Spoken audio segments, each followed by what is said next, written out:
اس کے لیے نہ تو اپنی شادی کرنا جائز ہے نہ تو کسی اور کی شادی کروانا جائز ہے.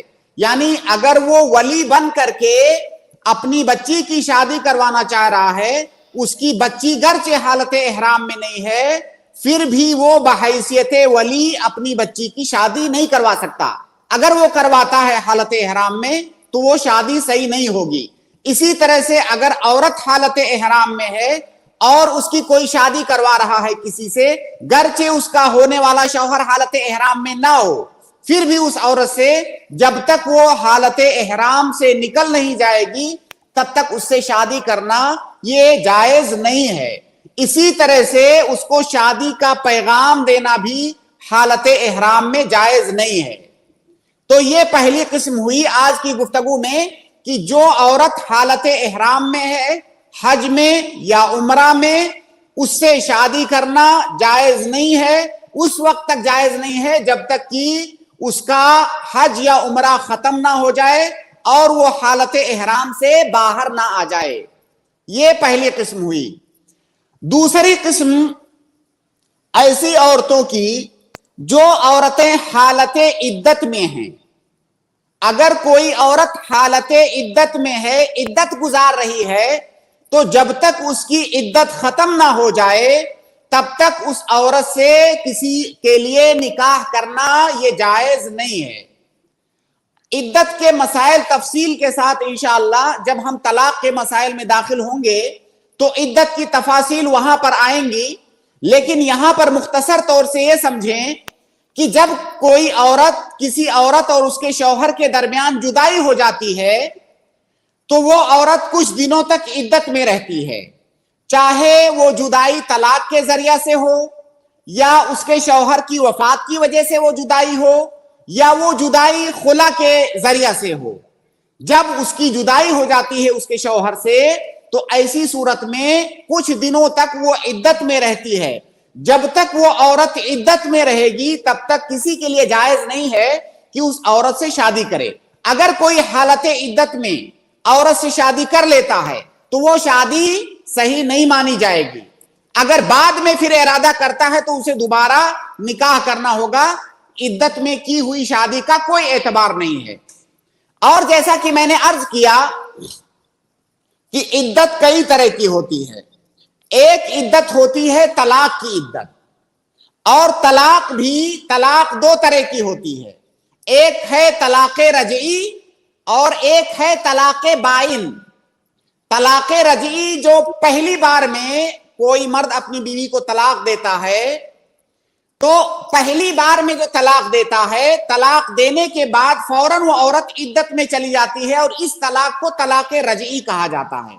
کیونکہ جب تک وہ عورت حالت عدت میں ہوتی ہے تب تک اس کے شوہر کو اختیار ہوتا ہے کہ وہ اپنی بیوی سے رجوع کر لے, اس لیے اس کو طلاق رجعی کہا جاتا ہے. اگر کوئی عورت طلاق رجعی کے بعد عدت گزار رہی ہے تو ایسی عورت کی عدت جو ہے اگلی تیسری ماہواری تک ہے. اسے جو طلاق ہوگی وہ حالت طہر میں ہوگی. یہ سارا بیان انشاءاللہ طلاق کے مسائل میں آئے گا. تو اگلی تیسری ماہواری آنے تک وہ عورت حالت عدت میں ہوتی ہے, طلاق رجعی والی عدت. اب جب تک وہ عدت میں ہے تب تک اس کے پہلے شوہر کو یہ حق ہے کہ وہ دوبارہ رجوع کر لے اور اس کو اپنی زوجیت میں لے لے بغیر کسی نکاح وغیرہ کے. اب اس مدت میں کسی دوسرے مرد کے لیے جائز نہیں ہے کہ اس عورت سے وہ شادی کرے. قرآن کریم کی آیت ہے والمطلقات یتربصن بانفسہن ثلاثۃ قروء. جس عورت کو طلاق ہو گئی ہے وہ اگلی تیسری ماہواری تک وہ عدت گزارے گی, اور عدت کے دوران کسی کے لیے جائز نہیں ہے کہ اس عورت سے شادی کرے. اس کی وجہ یہ ہے کہ اب اس کا جو پہلا شوہر ہے ابھی اس کو حق ہے کہ وہ چاہے تو عدت میں رجوع کر سکتا ہے. ابھی مکمل طور سے دونوں کے درمیان زوجیت کا رشتہ ختم نہیں ہوا ہے, یہ مکمل طور سے ختم نہیں ہوا ہے. اگر کوئی اس سے نکاح کر لیتا ہے تو پہلی خرابی تو یہ ہے کہ اس کا جو پہلا شوہر ہے اس کے حق پر کے ساتھ زیادتی ہوگی, کیونکہ ہو سکتا ہے عدت کے دوران وہ رجوع کر لے. دوسری خرابی یہ ہے کہ ہو سکتا ہے وہ عورت حمل سے ہو, ابھی پتہ نہ چلا ہو, اگر اس عورت سے کوئی شادی کر لیتا ہے تو اس اور بعد میں پتہ چلا کہ عورت پہلے شوہر سے حمل سے تھی, یا واللہ عالم پتہ نہیں ہے کہ پہلے شوہر سے حمل تھی, اگر اس کو حمل ہو جاتا ہے تو یہاں پر شبہہ ہوگا کہ یہ بچہ پہلے شوہر کا ہے کہ بعد میں جس نے شادی کیا ہے اس کا ہے. تو یہاں پر یہ جو نسب ہے یہ خلط ملط ہونے کا اندیشہ ہے. لہٰذا جو عورت عدت میں ہے طلاق رجعی میں, اس سے شادی کرنا کسی کے لیے جائز نہیں ہے. اسی طرح سے اس کو نکاح کا پیغام دینا بھی جائز نہیں ہے. جیسے عورت عدت گزار رہی ہے, کوئی سوچے کہ میں اس کو شادی کا پیغام دے دوں, جب عدت ختم ہو جائے گی تو شادی کر لوں گا, تو اگر طلاق رجعی کی عدت ہے تو اس کے لیے اس کو نکاح کا پیغام دینا بھی جائز نہیں ہے. اور نکاح کا پیغام دو طریقے سے ہوتا ہے, اس کو فقہا کی اصطلاح میں تعریض اور تصریح کہا جاتا ہے. تصریح مطلب بالکل کھلے طور پر کہنا کہ جب آپ کی عدت ختم ہو جائے گی تو میں آپ سے شادی کرنا چاہتا ہوں. اور تعریض کا مطلب ہوتا ہے کہ کوئی ایسی بات کہے جس میں دو چیزوں کا احتمال ہو, جس میں یہ احتمال بھی موجود ہو کہ وہ پیغام دے رہا ہے, جس میں یہ احتمال بھی موجود ہو کہ وہ جو ہے کوئی اور بات کہہ رہا ہے. فقہا اس کی بہت ساری مثالیں دیتے ہیں تعریض کی. جیسے کوئی کہے کہ میں آپ جو ہے عدت میں ہے اس وقت, میں بھی جو ہے شادی کے بارے میں سوچ رہا ہوں, لڑکی ڈھونڈ رہا ہوں. اب اس میں اس بات کا بھی احتمال ہے کہ وہ سامنے والے کو کہہ رہا ہو کہ میں جو ہے آپ سے شادی کرنا چاہتا ہوں. تو اگر کوئی عورت طلاق رجعی والی عدت میں ہے تو اس کو خطبہ دینا, نکاح کا پیغام دینا نہ تو تعریضاً صحیح ہے نہ تصریحاً صحیح ہے, اور نکاح کرنا تو مطلق طور سے صحیح نہیں ہے. عدت کی دوسری قسم ہے کہ کوئی عورت طلاق بائن والی عدت میں ہو. طلاق بائن جب تیسری طلاق ہو جاتی ہے میاں بیوی کے درمیان تو اس کو طلاق بائن کہا جاتا ہے. طلاق بائن کے بعد جو ہے شوہر, پہلا جو شوہر ہے اس کا, اسے حق نہیں ہوتا ہے کہ وہ جب عدت میں ہے عورت تو اسے رجوع کر لے, اسے رجوع کا حق نہیں ہوتا ہے. تو وہ عورت جو ہے اگلی تیسری ماہواری تک عدت گزارے گی, اس کے بعد کسی اور سے شادی کر سکتی ہے وہ. لیکن جب تک وہ عدت میں ہے تب تک کسی اور کے لیے یہ جائز نہیں ہے کہ ایسی عورت سے شادی کرے جو طلاق بائن والی عدت گزار رہی ہے. شادی کرنا مطلق طور سے کسی اور کے لیے عدت میں جائز نہیں ہے. لیکن جو نکاح کا پیغام ہے تو نکاح کے پیغام کی جو دو شکلیں میں نے ذکر کیا, پہلی شکل اس میں تصریح ہے, دوسری شکل تعریض ہے. تو اگر کوئی عورت طلاق بائن والی عدت گزار رہی ہے تو ایسی عورت کو تعریض کے ساتھ یعنی اشاروں کے ساتھ شادی کا پیغام دینا یہ جائز ہے, لیکن صراحت کے ساتھ شادی کا پیغام دینا یہ جائز نہیں ہے. لیکن نکاح کرنا اس سے تو مطلق طور سے صحیح نہیں ہے. تو یہ عدت کی دوسری قسم ہوئی. عدت کی تیسری قسم یہ ہے کہ کسی عورت کے شوہر کی وفات ہو جائے, وفات کے بعد وہ 4 مہینہ 10 دن تک عدت میں رہے گی, یا اگر وہ حالت حمل سے ہے اپنے شوہر کے وفات کے وقت تو وضع حمل تک, جب تک ڈیلیوری نہیں ہو جائے گی تب تک وہ عدت میں رہے گی. اب اس دوران کسی اور مرد کے لیے جائز نہیں ہے کہ حالت عدت میں اس عورت سے شادی کرے مطلق طور سے, جب تک وہ حالت عدت میں ہے. یا تو 4 مہینہ 10 دن اس کا کمپلیٹ ہو جائے اس کے بعد شادی کر سکتا ہے, اور اگر وہ عورت حالت حمل میں تھی اپنے شوہر کی وفات کے وقت تو جب وضع حمل ہو جائے گا, ڈیلیوری ہو جائے گی, اس کے بعد وہ عدت سے نکل جائے گی, تو اس کے بعد کوئی اس سے شادی کر سکتا ہے, لیکن اس سے پہلے شادی نہیں کر سکتا. جہاں تک پیغام دینے کی بات ہے, نکاح کا پیغام, تو ایسی عورت کو اشاروں کنایوں میں شادی کا پیغام دینا جائز ہے, لیکن صراحت کے ساتھ پیغام دینا ایسی عورت کو بھی جائز نہیں ہے. قرآن کریم کی آیت ہے کہ وَلَا جُنَاحَ عَلَيْكُمْ فِي مَا أَرَّدْتُمْ بِهِ مِنْ خِطْبَةِ النِّسَاءِ أَوْ أَكْنَنْتُمْ فِي أَنفُسِكُمْ. تو اس آیت سے صراحت کے ساتھ پتہ چلتا ہے کہ اگر کوئی کسی متوفی عنہا یعنی جس کے شوہر کی وفات ہو گئی ہے اور عدت گزار رہی ہے تو حالت عدت میں تعریض کے ساتھ نکاح کا پیغام دیا جا سکتا ہے, لیکن صراحت کے ساتھ پیغام نہیں دیا جا سکتا. اور جہاں تک شادی کی بات ہے تو شادی تو مطلق طور سے ایسی عورت سے نہیں کیا جا سکتا حالت عدت میں. تو یہ عدت کی تیسری قسم ہوئی. عدت کی ایک قسم اور ہے کہ اگر کسی عورت کی جدائی اس کے شوہر سے خلا کے ذریعے سے ہوئی ہے, اگر خلا کے ذریعے سے جدائی ہوئی ہے تو ایسی عورت کی عدت جو ہے اگلی ماہواری آنے تک ہے. جب بھی خلا ہوا ہے, اس کا خلا جب بھی ہوا ہے, اس کے بعد جو اگلی ماہواری آئے گی وہ ختم ہونے تک اس کی عدت ہے. اس کو بعض علماء استبرا بھی کہتے ہیں, یعنی یہ بات کنفرم کرنا کہ کہیں ایسا تو نہیں کہ پہلے شوہر سے وہ حالت حمل میں ہو تو اگلی ماہواری آنے تک وہ جو ہے عدت گزارے گی اگر کسی عورت کا خلا ہوا ہے. تو اس دوران کوئی بھی آدمی اس سے نکاح نہیں کر سکتا اور نہ ہی اس کو شادی کا پیغام دے سکتا ہے. لیکن اگر اس کا شوہر جس سے اس کا خلا ہوا ہے, اس کا شوہر اسے پیغام دینا چاہے تو پیغام دے سکتا ہے, تعریض کے ساتھ یعنی اشاروں کنایوں میں بھی اور صراحت کے ساتھ بھی. اور شادی اس کا شوہر بھی اس حالت عدت میں نہیں کر سکتا, اس کو عدت تک انتظار کرنا ضروری ہے, اس کے بعد وہ اس سے شادی کر سکتا ہے.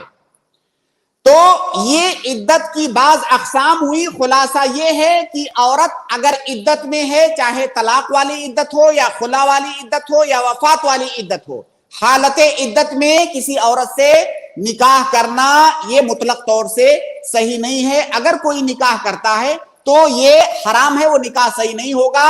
جب اس عورت کی عدت ختم ہو جائے گی تب اس سے نکاح کرنا یہ جائز ہوگا. اور اسی لیے ہم اس کو محرمات مؤقتہ میں اس کا شمار کرتے ہیں, یعنی اس عورت سے شادی کرنا وقتی طور سے حرام ہے, عدت ختم ہونے کے بعد اس سے شادی کرنا یہ جائز ہو جائے گا. شکراً, جزاک اللہ خیر, بارک اللہ فیک شیخ. بہت اہم گفتگو, بہت قیمتی نصیحتیں کہ محرمات مؤقتہ وہ عورتیں جن سے وقتی طور پر سے نکاح کرنا حرام ہے ان کا ذکر آپ نے کیا, اور عدت کے کچھ مسائل جس میں نکاح کرنا جائز نہیں ہے, درست نہیں ہوگا, چاہے وہ نکاح کا پیغام ہو, چاہے وہ تعریض کے طور پر ہو, چاہے وہ تصریح کے طور پر ہو. تو ان سارے مسائل میں آپ نے ذکر کیا. لوگوں کے لیے چاہیے کہ لوگ اس کو سنیں, بغور سنیں اور اس کو سمجھنے کی کوشش کریں اور اپنی زندگی میں اس کو نافذ کرنے کی کوشش کریں کہ جب بھی ایسے مواقع آئیں, جب بھی ایسا کوئی وقت آئے کہ ان ساری چیزوں کا خیال کر رکھیں اور یہ جو اسلامی تعلیمات ہیں اس پر چلنے کی کوشش کریں گے. تو آئیے ہم سوال و جواب کا سلسلہ شروع کرتے ہیں. ایک بار پھر آپ سے ریکویسٹ کرتے ہیں کہ آپ لوگ لنک کو زیادہ سے زیادہ شیئر کر دیں.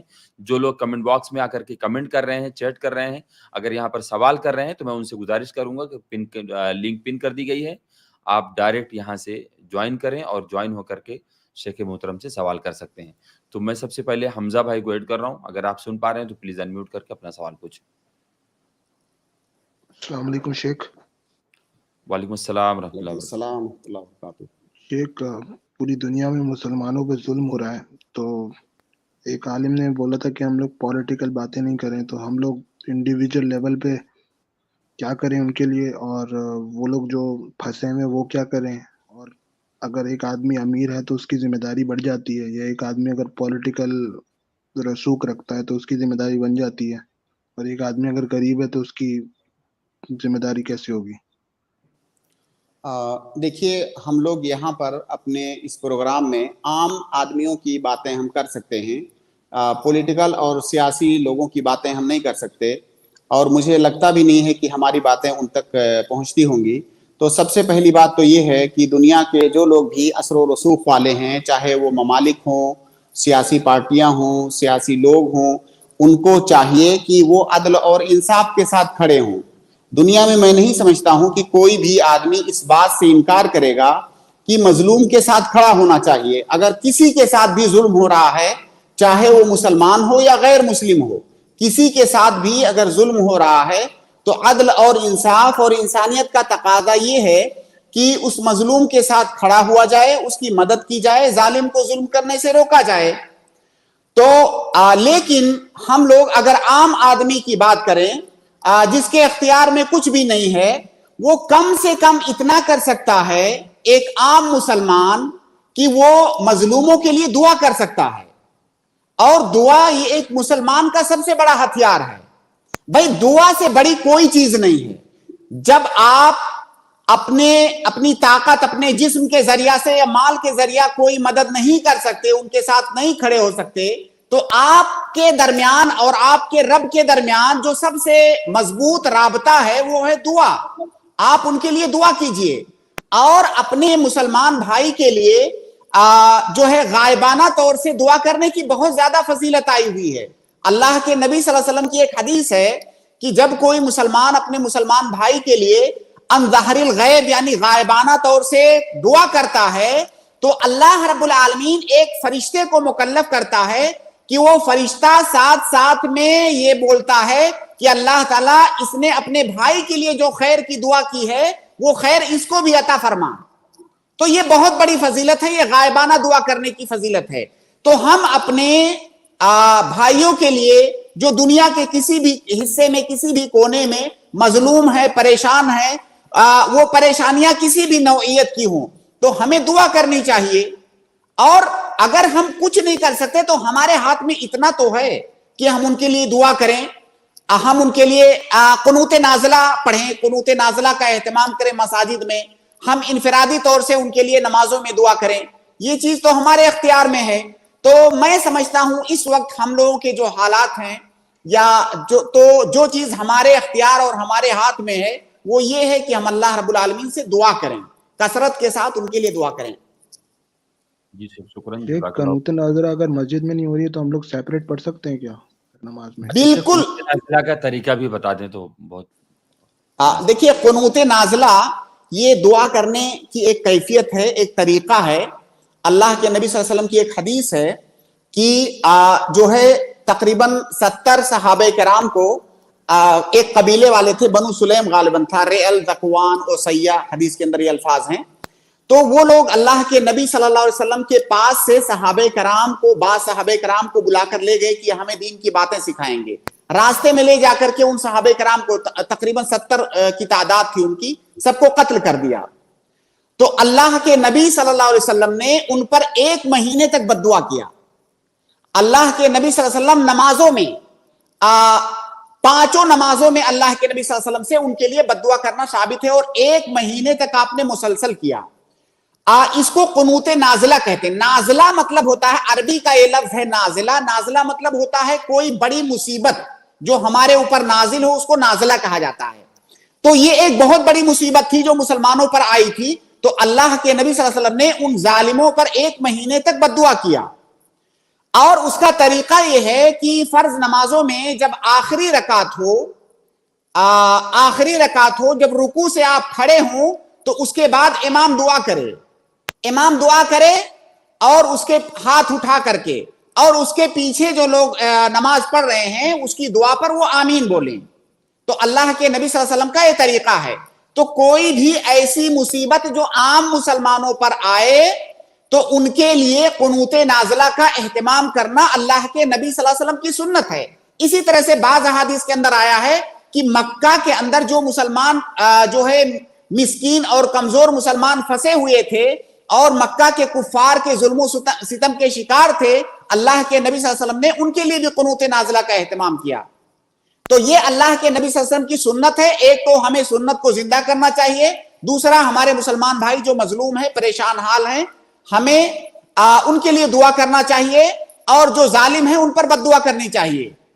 تو نمازوں میں مساجد میں مسلمانوں کو اس بات کا اہتمام کرنا چاہیے. 5 نمازوں میں یا جس نماز میں بھی ہمیں توفیق ہو, میسر ہو, اس میں دعا کرنا چاہیے آخری رکعت میں جب رکوع سے اٹھنے کے بعد اجتماعی طور سے. جی فرض نماز ایک منٹ شیخ, فرض نماز تو مسجد میں ہی ہوتی ہے, اگر وہ نہیں پڑھا رہے تو ہم لوگ کیا نفل میں پڑھ سکتے ہیں قنوت نازلہ؟ نہیں, نفل نماز میں قنوت نازلہ پڑھنے کا کوئی ثبوت نہیں ہے, فرض نمازوں میں. اچھا ٹھیک ہے شیخ, تو یعنی دعا ہی کر سکتے ہیں ہم لوگ یعنی. اب اگر اور کوئی طریقہ ہو تو آپ بتائیں ہمیں. نہیں شیخ, نہیں ہے شیخ. نہیں, امام کو آپ مکلف کریں, وہاں کے جو مسجد میں آپ نماز پڑھتے ہیں وہاں کے امام کو مکلف کریں, بتائیں ان کو, بتائیں کہ یہ سنت بھی ہے اور ضرورت بھی ہے, پڑھنے کی ضرورت ہے, تو وہ لوگ اس کے حالات کو دیکھتے ہوئے انتظام کریں گے اس کا انشاءاللہ. اور ایک بات اور بھی دھیان رکھیں کہ جو قنوت نازلہ ہے نا, بہت سارے لوگ قنوت نازلہ کے لیے کچھ خاص قسم کے الفاظ والی دعائیں ذکر کرتے ہیں. ایسی بات نہیں ہے. دیکھیے قنوت نازلہ کسی مصیبت کے وقت پڑھی جاتی ہے تو ظاہر ہے مصیبتیں الگ الگ ہوتی ہیں, تو جو حالات ہیں جو آپ کو دعا کرنی ہے اس اعتبار سے آپ کو دعا کا اختیار کرنا ہے. ایسا نہیں کہ کچھ خاص قسم کے الفاظ ہیں انہی کو ہمیشہ پڑھنا ہے. آپ حالات کے اعتبار سے, پریشانی, مسائل اور مصیبت کے اعتبار سے دعا کا جو ہے اختیار کریں, انتخاب کریں الفاظ کا.